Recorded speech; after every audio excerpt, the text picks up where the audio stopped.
E daí eu quero que você traga isso para a gente, essa questão da Amazônia também, porque isso tudo vai ser tema do Le Monde Diplomatique, que vai ao ar hoje às 9h30 aqui na TVT, inclusive, né, Silvio? É verdade, nós vamos tratar do tema da mineração e da Amazônia. Olha, não se tem ideia da importância que a Amazônia tem para todos nós. Aquela superfície toda verde, que já foi destruída em 17% de toda a floresta amazônica até agora, quer dizer, ela permite o equilíbrio do clima.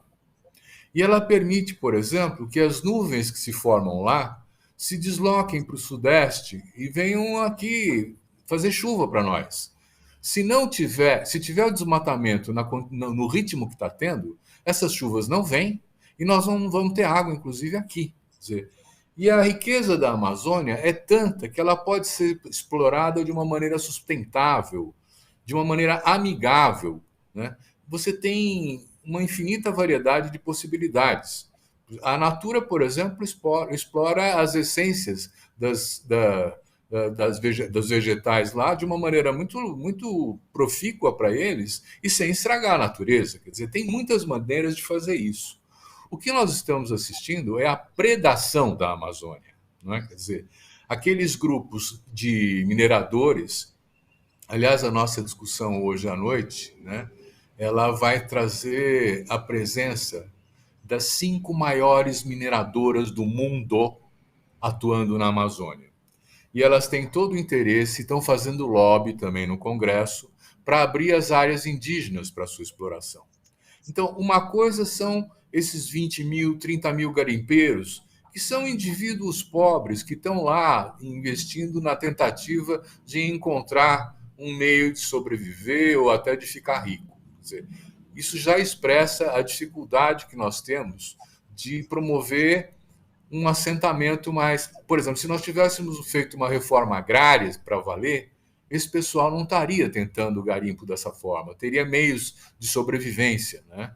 Assim como, por exemplo, eu tive ontem no lançamento da exposição Amazônia, do Sebastião Salgado, no Sesc, né? E ele fala assim: eu fiquei escandalizado com a quantidade de pessoas morando na rua aqui em São Paulo. Se nós tivéssemos feito a reforma agrária, esse pessoal não estava aí. Quer dizer, e ele tem toda a razão. Quer dizer, nós estamos numa sociedade que não se preocupa com os mais pobres, que são a maioria, né? Então, fica até meio chato ficar repetindo sempre as mesmas coisas, né? Mas o que nós estamos vendo como predação da Amazônia não só compromete a vida dos nossos filhos, dos nossos netos, as próximas gerações, entende, né? Mas destrói as maiores riquezas que nós poderíamos explorar de uma maneira totalmente sustentável, não é? Sim. Então, é uma maneira. Eu tenho dito sempre aqui nas nossas conversas que nós estamos vivendo um governo que tem a política da pilhagem, né? Essa pilhagem é o crime organizado presente em tudo, presente na exploração da mineração, na devastação pela madeira, da destruição da madeira na Amazônia, né? No avanço, vamos dizer assim, da área de cultivo da soja e da área do gado na Amazônia. Lembra aquele dia do fogo em que 4 grandes fazendeiros resolveram tocar Sim. fogo no Pantanal, né, para poder ampliar suas fazendas? Não aconteceu nada com eles. Então, da mesma forma como esses garimpeiros que foram presos junto com a balsa foram soltos no mesmo dia, esses outros também permaneceram impunes. Então, nós não podemos só culpar o governo por isso também, né? Quer dizer, nós Sim. temos que pensar que uma parte da nossa sociedade tem essa cultura predatória de tirar vantagem e de se lixar pelo conjunto da nossa sociedade. Uma parte importante do agronegócio pensa assim, né? Esses mineradores, que não são poucos, eles dizem assim: olha, eu tenho que sobreviver, eu vou lá, vou jogar mercúrio e o resto que se dane. Quer dizer, você tem que ter também leis que possam ser funcionais, né? Então, eu acho que a Amazônia é o nosso grande desafio nesse momento. Se nós conseguirmos limitar a devastação da Amazônia e impor uma nova regulação que possa garantir que ela se recomponha, que ela se refaça, que a água volte a fluir em muitos lugares onde ela já não tem mais a presença na superfície, ela foi para o subsolo, né? Quer dizer, se nós conseguirmos fazer isso, nós estamos recuperando a possibilidade de, inclusive, ter agricultura fértil no sul, de não ter a transformação da Amazônia numa área de cerrado, de não ter a desertificação do cerrado, porque está tudo envolvido, né? Então, nós não podemos ser tão míopes e tão assim imediatistas de falar assim, a questão da devastação da Amazônia é que vão acabar com a madeira. Não, estão acabando com o ecossistema. E o ecossistema nos beneficia diretamente ou nos penaliza diretamente. E nós estamos começando a assistir isso, quer dizer, essas manifestações extremas do clima que nós estamos assistindo de Petrópolis, as mortes lá, as inundações na Bahia, as inundações em vários lugares, elas são expressão desse desequilíbrio que precisa ser recomposto quanto antes. Porque, como diz um amigo meu, a natureza depois se refaz, mas a espécie humana já não estará mais aqui, entendeu? Então, nós temos que prestar muito cuidado, muita atenção com a questão da Amazônia, e estamos discutindo isso no nosso programa hoje, às 21h30, aqui na TVT. Perfeito. Deixa eu incluir 2 comentários rápidos a isso tudo que você trouxe. A Isabela Teixeira, ministra do Meio Ambiente, ontem, ela comentou para a gente essa questão de que a exploração é muito importante para o PIB brasileiro, inclusive, mas a exploração feita de modo legal, seguindo a legislação, de maneira sustentável. Só que esse governo, ele incorporou o crime, a maneira criminosa de se explorar, principalmente a Amazônia, essas formas legais que acontecem, né? Isso que é muito absurdo. Ela fez essa distinção. Hoje, quando a gente fala exploração, parece tudo criminoso, né? Porque, de fato, a gente tem assistido tantos episódios de corrupção, de crime. Esse crime é corrupção também, né?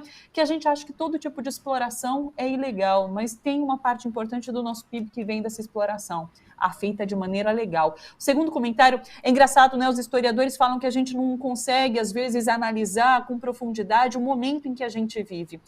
Se passou pouco tempo do Dia do Fogo, que você comentou agora, e a gente pensar que fazendeiros colocaram fogo no Pantanal para mostrar apoio ao presidente da República, Jair Bolsonaro, é tão absurdo, né, Silvio? É tão absurdo. Eu lembro que a gente comentou muito isso na época, mas assim, passado esse tempinho, acho que o quê? 1 ano, 2 anos que se passou desde então, parece ainda mais absurdo tudo isso. Eu acho que a gente vai ficar abismado lá na frente, quando for comentar o que foram esses 4 anos, eu não tenho dúvida disso.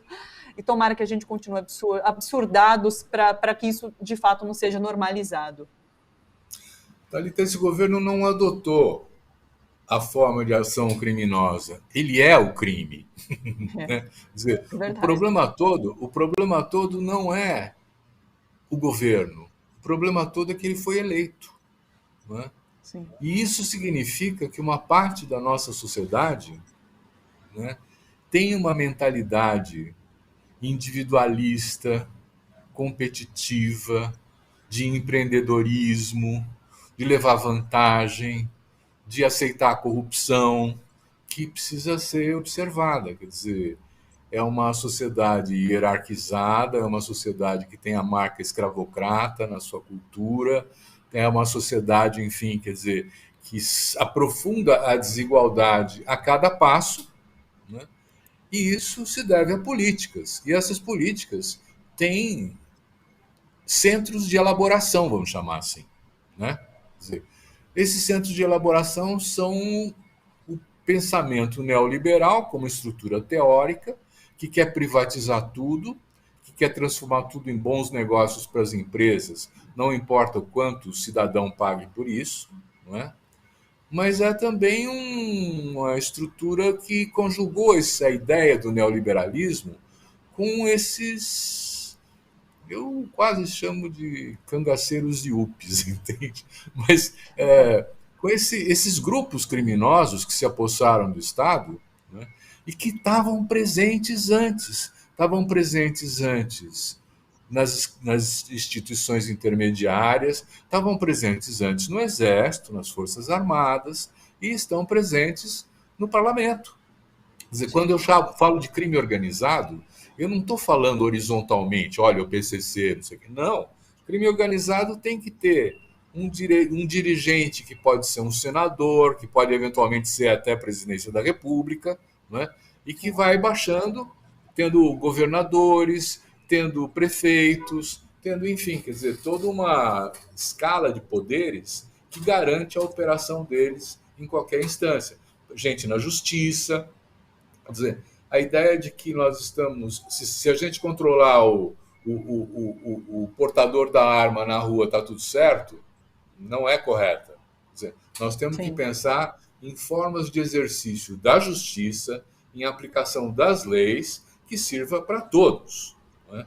E, por exemplo, as acusações que o Aras está engavetando já são tantas denúncias de crimes lá no primeiro escalão do nosso governo, né, que a gente passa a pensar que nós estamos vivendo uma transformação do Estado num Estado criminoso, num Estado de pilhagem, um governo que faz isso.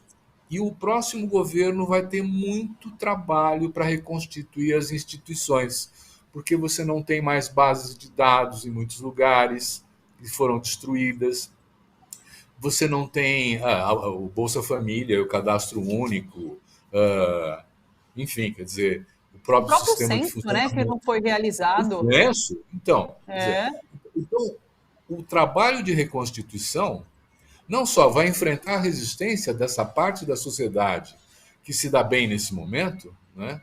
Como vai ter que redesenhar as instituições para que elas se transformem em, como você disse, mais transparentes e mais fiscalizáveis. Né? E depois você tem que refazer os orçamentos.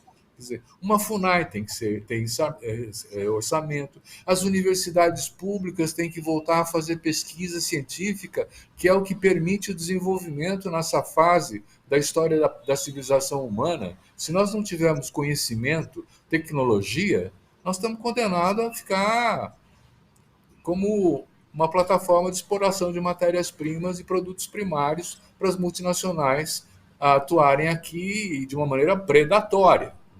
Então, há todo um redesenho do financiamento da pesquisa, da educação, da assistência social, da dignidade das pessoas, restabelecer aquela política de acabar com a fome no Brasil, de garantir universidade para os pobres, mas ir além. Quer dizer, nós não podemos olhar para trás, não é voltar a ser o que a gente já foi em algum momento. Nós temos que trabalhar para criar um espaço novo, criativo, envolvente, capaz de encantar a nossa juventude e trazer para ela uma esperança de um mundo melhor. Quer dizer, nesse momento, o desenho que nós temos é de desalento para a juventude, que não encontra emprego, que não encontra uma educação de qualidade, enfim, quer dizer, que não encontra as oportunidades, né, que todo jovem precisa ter. Que desafio temos este ano e nos anos vindouros. Silvio, muito obrigada, uma boa semana para você, um beijo e até semana que vem. É um prazer estar aqui, um beijo para você, uma saudação para quem nos assiste.